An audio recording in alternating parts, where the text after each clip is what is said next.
ఇవాళ మనం జెఫ్రీ డామర్ గురించి తెలుసుకోబోతున్నాం. ఆయన ఒక సీరియల్ కిల్లర్. తను మే 21, 1960 మిల్వోకే, విస్కాన్సిన్లో పుట్టాడు. లయనల్ హెర్బర్ట్ డామర్ వాళ్ళ నాన్న పేరు, జాయ్సే అనెట్ డామర్ వాళ్ళ అమ్మ పేరు. వీళ్ళకి ఈయన మొదటి సంతానం. ఇంకొక అబ్బాయి కూడా ఉన్నాడనమాట. అయితే చిన్న ఉన్నప్పుడు డామర్కి అటెన్షన్ అనేది వాళ్ళ పేరెంట్స్ ఇవ్వలేదు. వాళ్ళ ఫాదర్ ఏమో ఎప్పుడు పని, చదువు అని బయట ఉండేవాడు. వాళ్ళ మదర్ ఏమో డిప్రెషన్, మెంటల్ పేషెంట్ అనమాట. చాలాసార్లు సూసైడ్ అటెంప్ట్ కూడా చేసింది. హస్బెండ్ నుంచి అటెన్షన్ రావట్లేదు, అది ఇది అని చెప్పి. ఎప్పుడు గొడవలు పెట్టుకోవడం, పక్కింటోళ్ళతో, మొగుడుతోని అటెన్షన్ కోసం అని, హెల్త్ బాగాలేదని డ్రామా చేయడం. ఇట్లా ఒక రకమైన మనిషి. ఇలాంటి మనిషి పెంపకంలో పెరగడం అది మన జెఫ్రీకి చాలా మైండ్ మీద దెబ్బతీసింది. అయితే చిన్నగా ఉన్నప్పటి నుంచి జెఫ్రీకి ఏంటంటే డెడ్ యానిమల్స్ మీద ఫ్యాసినేషన్ అనమాట. ఒకసారి ఆయన 4 ఏళ్ళు ఉన్నప్పుడు వాళ్ళ ఫాదర్ ఒక డెడ్ యానిమల్ నుంచి బోన్స్ తీస్తుంటే చూసి చాలా ఇంట్రెస్ట్ అయిపోయాడు. అరే, ఇదేదో బాగుంది అని చెప్పి. అయితే వాళ్ళ నాన్నని ఒకసారి చికెన్ది ఇట్లా చేస్తుంటే చూపించమంటే వాళ్ళ నాన్న ఏమనుకున్నాడంటే ఓకే, ఈయన సైంటిఫిక్గా అడుగుతున్నాడేమో అని చూపించాడు. బట్ ఆయనకేం తెలుసు డామర్కి ఏం ఇంట్రెస్ట్ ఉంది, ఆయన రేపు ఎట్లాంటి మనిషి అవుతాడు అని చెప్పి. అయితే 14 ఇయర్స్ ఉన్నప్పుడు ఆయన బియర్ తాగడం, దాని తర్వాత హార్డ్ ఆల్కహాల్ తాగడం పొద్దున పూట, ఇవన్నీ స్టార్ట్ పెట్టాడనమాట. ఆయన వయసులోకి వచ్చేసేటప్పటికి ఆయన గే అని తెలిసింది. ఆయన వాళ్ళ పేరెంట్స్కి చెప్పలేదు. ఎందుకంటే ఆ రోజుల్లో ఈ విషయం పేరెంట్స్కి చెప్తే అది పెద్ద ఇదైపోతుంది. సో డామర్ వచ్చేసి వాళ్ళ క్లాస్లో ఒక జోకర్ లాగా అనమాట. జోక్స్ వేస్తూ, ప్రాంక్స్ చేస్తూ, ఇట్లా అందరినీ జోక్స్ చేస్తూ ఉండేవాడు. డామర్ ఎట్లా అంటే ఫ్రెండ్స్కి అయితే నచ్చేవాడు. అండ్ డామర్ ఏంటంటే రాను రాను చదువుల్లో కూడా సరిగ్గా లేకపోవడము, ఇట్లా అంతా రెబెలియస్ అయిపోవడము. లాస్ట్కి ఆయన 18 ఇయర్స్ ఉన్నప్పుడు డామర్ పేరెంట్స్ వచ్చేసి డైవర్స్ తీసుకున్నారు. అండ్ జాయ్సెక్ వచ్చేసి చిన్న కొడుకునిచ్చేశారు అండ్ యాలిమోని ఇచ్చేశారు. డామర్ ఏంటంటే 18 ఇయర్స్ అయిపోయాడు కాబట్టి ఆయన బయటికి వచ్చేసాడు. డామర్ ఆయన ఫస్ట్ మర్డర్ వచ్చేసి 1978లో చేశాడు. 3 వీక్స్ ఆయన గ్రాడ్యుయేషన్ అయిపోయినాక. జూన్ 18th రోజు ఆయన ఒక హిచ్ హైకర్ అనే వ్యక్తి, స్టీవ్ మార్క్ హిక్స్ని, ఆయన కూడా 18 ఇయర్స్ అబ్బాయి అనమాట. ఆయన హిచ్ హైకింగ్ చేసుకుంటూ రాక్ కాన్సర్ట్కి వెళ్తున్నాడు చిప్పెవే లేక్ పార్క్లో. అయితే ఈయన కూడా ఆయనతో పాటు హిచ్ హైక్ చేస్తా అని చెప్పి ఒక బీర్స్ దాపిస్తూ అక్కడ డామర్ వాళ్ళ ఇంటికి తీసుకెళ్ళాడు. అక్కడ డామర్ హిక్స్ ఒక పర్సనల్ రిలేషన్షిప్లోకి వెళ్ళిపోయాడు. చాలా మాటల తర్వాత, తాగుడు తర్వాత, మ్యూజిక్ వినడం తర్వాత హిక్స్ వెళ్ళిపోదాం అనుకున్నాడు. బట్ డామర్కి ఆయన వెళ్ళడం ఇష్టం లేక ఒక 10 పౌండ్ల డంబెల్ తీసుకొని హిక్స్ని అక్కడే నెత్తి పగలగొట్టి చాలా దారుణంగా చంపాడు. తర్వాత హిక్స్ ఇంకా చచ్చిపోకపోతే డామర్ ఆయనని ఉరివేసి చాలా దారుణంగా చంపేశాడు. తర్వాత ఆయన చెప్పకూడని విషయాలు ఆయన శవంతో చేశాడు. అది నా నోట్తో చెప్పలేను. ఇది ఇంత ఘోరంగా ఆయన మనిషిని చంపుతాడనమాట. 6 వీక్స్ తర్వాత మళ్ళా ఇంకొక మర్డర్ చేశాడు. ఇట్లా మొత్తం చాలా మర్డర్లు చేశాడనమాట. జూలై 13, 1979 రోజు డామర్ వెస్ట్ జర్మనీకి డిప్లాయ్ అయ్యాడు ఆర్మీ పనిచేయడంలో. తర్వాత ఆయన ఆల్కహాల్ ఎక్కువైపోవడం, ఆయన లైఫ్ దెబ్బతీసింది. సో ఆయనని ఆర్మీ నుంచి తీసేశారు. కానీ మళ్ళీ ఆర్మీలో మార్చ్ 24, 1981లో పెట్టుకున్నారు. ఆయనని ఫోర్ట్ జాక్సన్, సౌత్ క్యారోలినాలో పంపారు. తర్వాత మళ్ళీ కొన్ని రోజుల తర్వాత ఆయన ఒహాయోకి వచ్చేసాడు. దాని తర్వాత ఆయన ఫాదర్తోని, స్టెప్ మదర్తోని కొన్ని రోజులు ఉన్నాడు. మళ్ళీ డ్రంక్ అండ్ డిజార్డర్లీ కండక్ట్లో ఆయన 10 డే జైలుకి సెంటెన్స్ అయ్యాడు. దీని తర్వాత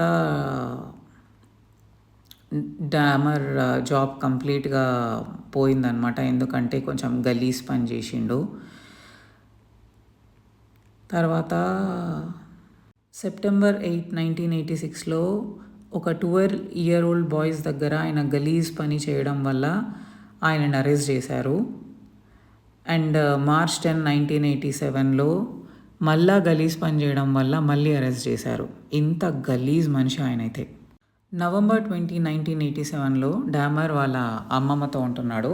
అప్పుడు ఒక 25-year-old మ్యాన్ ఒంటానగాన్, మిషిగాన్లో స్టీవెన్ ట్వోమీ అని చెప్పి ఒక బార్ దగ్గర కలిశాడనమాట. అక్కడ డామర్ రూమ్ రెంట్ తీసుకొని ట్వోమీని డ్రగ్ చేసి, తర్వాత ఆయనతోని గలీజ్ పనులు చేసి, తర్వాత ట్వోమీని లేపి ఆయన చెస్ట్ మీద బాగా గట్టిగా కొట్టాడనమాట. ఆయన బ్లడ్ మూతిలోంచి వస్తుంది. డామర్ ఫిస్ట్తోని కొడతా ఉంటే టోనీ అక్కడికక్కడే చచ్చిపోయాడు. అసలు షాక్ అయిపోయాడు డామరే, నేను ఇదంతా చేయగలుగుతానా అని. బట్ సైకో కిల్లర్స్కి ఏముంది, చేస్తారు. తర్వాత షాక్ అయినట్టు యాక్టింగ్ చేస్తారు. తర్వాత ఆయనను ఒక సూట్ కేసులో పెట్టేసి, తర్వాత ఆయన తల, చేతులు, కాళ్ళు అన్నీ నరికి, తర్వాత ఆయన బొక్కల నుంచి ఫ్లెష్ అంతా తీసేసి ఈ ఫ్లెష్ని గార్బేజ్ బ్యాగ్స్లో పెట్టేసి, తర్వాత ఒక హ్యామర్ తీసుకొని ఆ ఫ్లెష్ని తుక్కుగా ఒక పిండిలాగా చేసేసాడనమాట. స్కల్ మట్టుకు ఉంచేశాడు. ఒక 2 weeks తర్వాత స్కల్ని ఆల్కలై బేస్డ్ సాయిలాక్స్లో అండ్ బ్లీచ్లో బాయిల్ చేశాడు. ఎందుకంటే స్కల్ రీటైన్ అవ్వడానికి. దాని తర్వాత ఆ స్కల్ చూసుకుంటూ గలీజ్ పనులు చేశాడు. అస్సలు తర్వాత ఇంకా దాన్ని మొత్తం పల్వరైజ్ చేసేసి పడేసిండనమాట. మా ఏం రకమైన మనిషిరా దేవుడైనా. ఇంకా 2 weeks తర్వాత ఇంకా డామర్ ఇది ఆపొద్దు, ఇది కంటిన్యూ చేయాలని చెప్పి ఈసారి వెతకడం స్టార్ట్ పెట్టాడు ఆయన విక్టిమ్స్ కోసం అని చెప్పి. అయితే ఆయన విక్టిమ్స్ని ఏం చేస్తాడంటే ట్రయోజలామ్ ఆర్ టమాజెపామ్ అని చెప్పి డ్రగ్ ఇస్తాడు. దాని తర్వాత వాళ్ళతో గలీజ్ పనులు చేసి ఒక్కసారి వన్లో అన్కాన్షియస్ అయిపోయినాక వాళ్ళని ఉరేసి చంపేస్తాడనమాట. ట్వోమీ చచ్చిపోయినాక 2 monthsకి ఒక 14 years old native American prostitute అబ్బాయి జేమ్స్ డాక్స్టాటర్ అని చెప్పి ఆయనని వీళ్ళ అమ్మమ్మ ఇంటికి తీసుకెళ్ళాడు. $50 ఇస్తాను నువ్వు ఒకవేళ న్యూడ్ పిక్చర్స్ ఇస్తే అని చెప్పి. తర్వాత ఆయనని డ్రగ్ చేసి ఆయనతో గలీజ్ పనులు చేసేసి ఆయనని ఊరేసి చంపేశాడు. ఆయన శవాన్ని సెలార్లో 1 week పెట్టి దాని తర్వాత ముక్కలుగా నరికాడు. సేమ్ ట్వోమీతో ఏమైతే చేశాడో ఈ డాగ్స్టాటర్ స్కల్తో కూడా అదే చేశాడు. ఇంక ఇది నా రొటీన్ అనమాట. దాని తర్వాత మార్చ్ 24, 1988లో డామర్ 22-year-old బైసెక్షువల్ మ్యాన్ అయిన రిచర్డ్ గ్వెరరోని ఒక గే బార్ ఫీనిక్స్ అవతల కలిశాడనమాట. గ్వెరరోకి కూడా సేమ్ $50 ఇస్తాను అని చెప్పి వాళ్ళ అమ్మమ్మ ఇంటికి తీసుకెళ్ళాడు. రాత్రిపూట నాతో ఉండు అని చెప్పి గ్వెరరోని కూడా సేమ్ అదే విధంగా చంపాడు. ఇంకా గ్వెరరో స్కల్ అయితే కొన్ని మంత్స్ దాకా అట్లనే పెట్టుకున్నాడు. ఏప్రిల్ 2 రోజు రానల్డ్ ఫ్లవర్స్ జూనియర్ని డామర్ ఆయన ఇంటికి తీసుకొచ్చాడు. ఆయనకి ఫ్లవర్స్ ఇచ్చి ఇంటికి తీసుకొచ్చాడనమాట, మంచి మాటలు చెప్పి. తర్వాత ఆయన కాఫీలో డ్రగ్స్ కలిపి ఇచ్చాడు. తర్వాత వాళ్ళ గ్రాండ్ మదర్ లోపల ఉందన్నమాట. ఆమె నువ్వా జెఫ్ అని అడగంగానే డామర్ ఎట్లా మాట్లాడాడంటే ఆయన ఒక్కడే ఉన్నట్టు చెప్పాడనమాట. బట్ ఆమెకి ఇంకెవరో ఉన్నట్టు అనిపించింది. సో దీనివల్ల డామర్ ఫ్లవర్స్ని చంపుదామన్నా చంపుకోలేకపోయాడు. బట్ ఫ్లవర్స్ వచ్చేసి అన్కాన్షియస్ అయిపోయిండు. సో ఫ్లవర్స్ని ఆయన కౌంటీ జనరల్ హాస్పిటల్కి తీసుకెళ్ళిపోయిండు. సెప్టెంబర్ 1988 రోజు వాళ్ళ అమ్మమ్మ ఆయనని బయటికి వెళ్ళిపోమంది. ఎందుకంటే ఆయన హెవీ డ్రింకింగ్ అండ్ ఊరికే యంగ్ అబ్బాయిల్ని ఇంటికి తీసుకురావడం రాత్రిపూట అండ్ గలీజ్ స్మెల్ రావడం ఆయన బేస్మెంట్ గరాజ్ నుంచి ఆమెకి ఏదో తేడా కొట్టి వెళ్ళిపోమంది. సో ఆయన ఏంటంటే 808 North 24th Streetలో 1 bedroom అపార్ట్మెంట్ తీసుకొని అక్కడ సెప్టెంబర్ 25కి రీలొకేట్ అయ్యాడనమాట. 2 days తర్వాత ఒక 13-year-old బాయ్ని డ్రగ్ చేసి గలీజ్ పనులు చేయడం వల్ల ఆయనని అరెస్ట్ చేశారు. ఇంకా నయం ఆ అబ్బాయి బతికిపోయాడు. ఆ అబ్బాయి బతికి బయట చెప్పడం వల్లనే తెలిసింది ఈ విషయం. డామర్ వాళ్ళ నాన్న వచ్చేసి గెరాల్డ్ బాయిల్ అని చెప్పి ఒక లాయర్ని పెట్టాడు. అయితే వాళ్ళు సైకలాజికల్ ఎవాల్యుయేషన్స్ చేశారనమాట. సైకలాజికల్ ఎవాల్యుయేషన్లో తెలిసింది ఏంటంటే ఈయనకి షిజాయిడ్ పర్సనాలిటీ డిజార్డర్ అనేది ఉందని చెప్పి. దీని తర్వాత మళ్ళీ ఆయన వాళ్ళ అమ్మమ్మ ఇంటికి వెళ్ళిపోయాడు. వాళ్ళ అమ్మమ్మ ఇంటికి వెళ్ళినాక కరెక్ట్ 2 monthsకి డామర్ ఆయన 5th మర్డర్ చేశాడు. 24-year-old mixed race aspiring model Anthony సియర్స్ని. ఈ అబ్బాయిని ఆయన గే బార్లో కలిశాడు March 25, 1989. సో ఆ రోజు ఈయనను చంపే అభిప్రాయం లేదనిపించిందంట. బట్ ఆయనతోని గలీజ్ పనులు చేసినాక చంపాలనిపించిందంట. సో సేమ్ అదే విధంగా ఆయనను చంపేశాడనమాట. తర్వాత ఆయనను చంపేసినాక వాళ్ళ అమ్మమ్మ బాత్ టబ్లో ఈయన కార్ప్స్ని పెట్టాడు. సేమ్ ఏదైతే మిగతా విక్టిమ్స్తో చేశాడో ఈ విక్టిమ్తో కూడా అదే చేశాడు. అయితే దాని తర్వాత కొత్త అడ్రస్కి షిఫ్ట్ అయ్యాడనమాట నెక్స్ట్ ఇయర్. అప్పటిదాకా అవి అట్లనే పెట్టుకొని అక్కడికి షిఫ్ట్ చేశాడు ఇవన్నీ. సో ఈయన ఇట్లా చిన్న అబ్బాయిలతోని పెద్ద అబ్బాయిలతోని వాళ్ళకి ఇష్టం లేకుండా డ్రగ్స్ పెట్టి ఇవన్నీ చేస్తాడని తెలుసు. ఎందుకంటే చాలామందిని చంపకుండా వదిలేసిండ్రు, వాళ్ళు పోయి చెప్పిండ్రు. బట్ జనాలకి ఇక్కడ దాకానే తెలుసు, ఇంకా ఆయన మనుషుల్ని ఇంత ఘోరంగా చంపుతాడనే విషయం తెలీదు. అది తెలిసాక ఒక్కొక్కరు షాక్తోని దెబ్బతింటారు. ఎందుకంటే చంపడం ఒక ఎత్తు, గలీజ్ పనులు చేయడం ఒక ఎత్తు, కానీ అవి నెలలు పెట్టుకొని ఆ సైకో ఆనందం, అసలు అది నెక్స్ట్ లెవెల్ సైకో ఆనందం. వామ్మో. డామర్ దీని తర్వాత మళ్ళీ కొత్త చోటికి షిఫ్ట్ అయ్యాడు. అక్కడ డామర్ వచ్చేసి రేమండ్ స్మిత్ అని 32-year-old ప్రాస్టిట్యూట్ని కలిశాడనమాట. ఆయనకు కూడా $50 ఇస్తా అని చెప్పి ఆయన అపార్ట్మెంట్కి తీసుకెళ్ళి ఆయనను కూడా సేమ్ అట్లనే చంపిండు. సేమ్ అందరినీ ఇదే విధంగా వాళ్ళని చంపడం, వాళ్ళని స్ట్రాంగులేట్ చేయడం, తర్వాత వాళ్ళని ముక్కలు నరకడము, ట్రాష్ బ్యాగ్లో వేసి పిండిగా వాటి ఫ్లెష్ని చేయడము, దాని తర్వాత స్కల్ని రీటైన్ చేసి కొన్ని నెలల దాకా పెట్టుకొని స్కల్తో విచిత్రమైన పనులు చేయడం. దేవా, చదువుతుంటేనే ఇట్లా అనిపిస్తుంది, వింటుంటే మీ అందరికి ఎట్లా అనిపిస్తుందో. నెక్స్ట్ జూన్ 1990లో 27-year-old ఎడ్వర్డ్ స్మిత్ అనే అబ్బాయిని ఇంటికి పిలిచి సేమ్ అదే పని. ఈ అబ్బాయిది మాత్రం ఎన్ని నెలలు పెట్టుకున్నాడో అసలు ఆయనకు కూడా తెలియదంట. అన్ని నెలలు పెట్టుకున్నాడు. ఈయనను చంపి 3 నెలలు కాకుండానే డామర్ ఒక 22-year-old Chicago native Ernest Miller అనే అబ్బాయిని ఒక బుక్ స్టోర్ అవతల కలిశాడు. అయితే అక్కడ ఆయనకి $50 ఇచ్చి, నువ్వు రాత్రంతా నేను నీకు నా కథలు చెప్తాను, నా బాధలు చెప్తాను, వినవా? నాకు వినేవాళ్ళు ఎవ్వరు లేరు, నువ్వు వింటే నేను నీకు $50 ఇస్తా అని చెప్పి సింపతి మాటలు చెప్పి ఇంటికి తీసుకెళ్ళి గలీజ్ పనులు చేస్తా అని అడిగితే, అయితే దానికోసం ఇంకొంచెం ఎక్స్ట్రా అవుతుంది అని అనగానే నాకు కోపం వచ్చి ఆయనని స్లీపింగ్ పిల్స్ ఇచ్చేసి తర్వాత ఆయనను కూడా చంపేసిండంట. ఆయన ఈసారి ఎట్లా అంటే క్యారటాయిడ్ ఆర్టరీని కోసి చంపాడనమాట, స్ట్రాంగులేట్ చేయకుండా. అంటే డిఫరెంట్గా చంపాలనిపించిందేమో.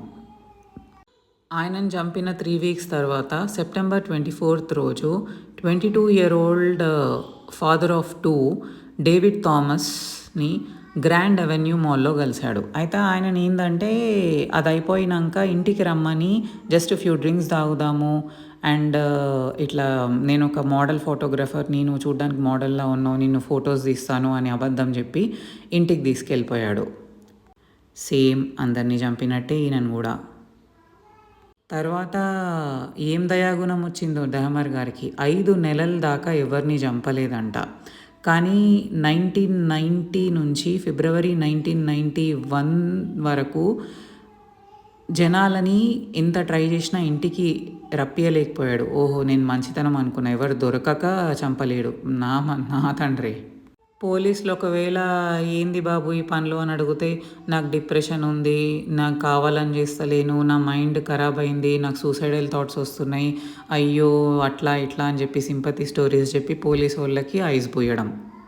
ఫిబ్రవరి 1991లో డామర్ వచ్చేసి 17-year-old కర్టిస్ ట్రాటర్ అనే అబ్బాయిని మార్కెట్ యూనివర్సిటీ బస్ స్టాప్ దగ్గర చూశాడనమాట.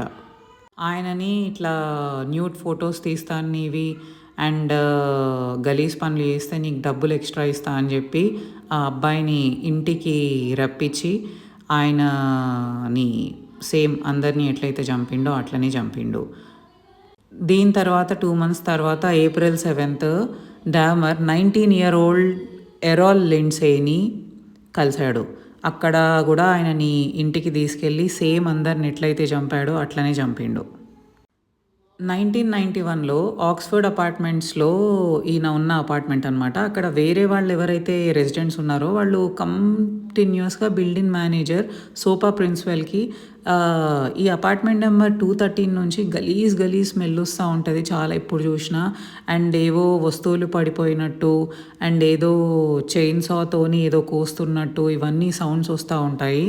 అయితే ప్రిన్స్వెల్ వచ్చేసి డామర్ని అడిగాడు, ఇట్లా నీ గురించి చాలా కంప్లైంట్స్ వస్తున్నాయి, గలీజ్ వాసన వస్తుంది అది ఇది అని చెప్పి, ఏంది అని చెప్పి.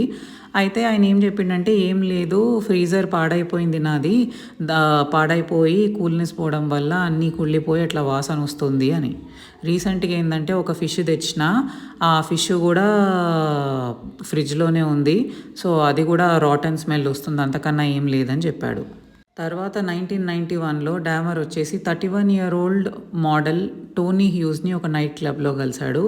అక్కడ నువ్వు మంచి మోడల్ అవ్వడానికి నేను ఫొటోస్ తీస్తానని చెప్పి తీసుకెళ్ళి ఆయనను కూడా చంపేశాడు.